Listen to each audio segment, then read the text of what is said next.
Bom dia, Rafael Bizin, estrategista Santander Private Bank, 14 de janeiro. Ontem o Ibovespa cedeu aproximadamente 1,70%.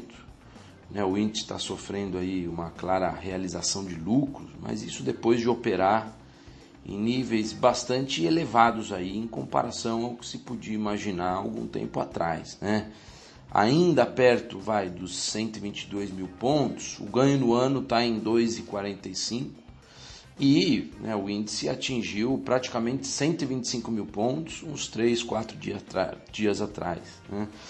Qualquer um que tivesse projetado esses níveis para a Bolsa lá em outubro ou novembro do ano passado, provavelmente teria até um descrédito. Então, a gente tem que reconhecer que o movimento foi bastante forte. E aí, quedas de 1,5%, 2% são absolutamente naturais. Mas também, nessa quarta-feira, teve algumas influências mais concentradas para a queda do Ibovespa.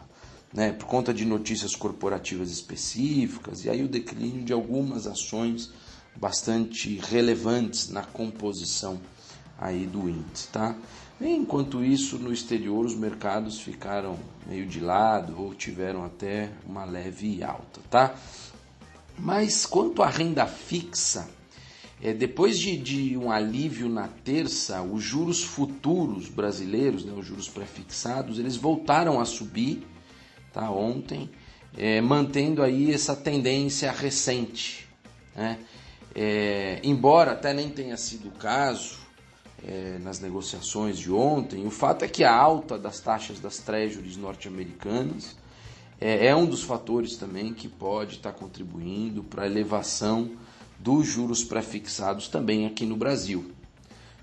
Quando aumenta a remuneração do título livre de risco do Tesouro dos Estados Unidos, a exigência de remuneração para comprar um papel brasileiro também deveria aumentar, então tem uma influência de um lugar para o outro, Mas assim, o fato é que a intensificação dos casos de Covid-19 por aqui talvez seja o elemento mais relevante, porque ele fez com que os candidatos aí à presidência da Câmara acenassem, como a gente tem falado bastante, no sentido de prorrogar a ajuda emergencial, e isso nesse momento em que o espaço para cumprir o teto dos gastos está limitado, porque a alta daquele índice de inflação, o INPC, não o IPCA, o INPC ficou perto de 5,5% no fechamento de 2020, e é esse o índice que vai indexar mais de 50% das despesas obrigatórias do governo.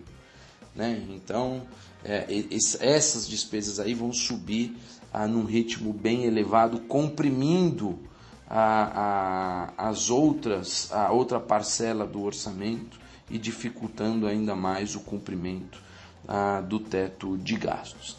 Mas assim, é bom ponderar, em meio a esse estresse na renda fixa aí, que mesmo que o governo lance mão de novas medidas de transferência de renda, isso não deve ocorrer de maneira tão disseminada, Acho que vai ser algo bem mais focado e por um prazo menor.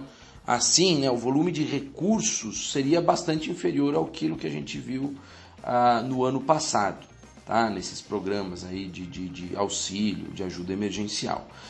No mais, o estresse diante desses riscos fiscais que a gente está vendo, ele também acaba fazendo com que a classe política se mobilize mais em favor de alguma reforma que possa servir como contrapartida à eventual prorrogação dos programas aí de socorro, como por exemplo até uma PEC emergencial. Então, quando o juro futuro abre demais, quando o câmbio desvaloriza muito, tudo isso exerce também de alguma forma uma pressão sobre a classe política.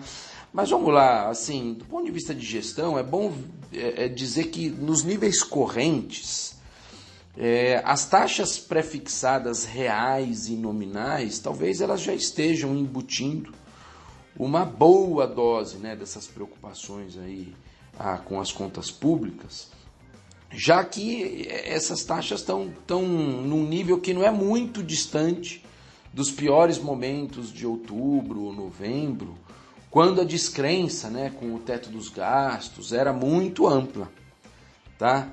E mesmo em meio a tantos ruídos que a gente está vivendo agora, a gente também não pode esquecer que os partidos predominantes no Congresso e os candidatos à presidência da Câmara, qualquer que seja, eles têm um bom alinhamento aí com a agenda econômica do Guedes, em termos estruturais, e também não tem nenhuma liderança, nenhuma grande liderança com voz ou força para articular um programa realmente populista e gastador, né?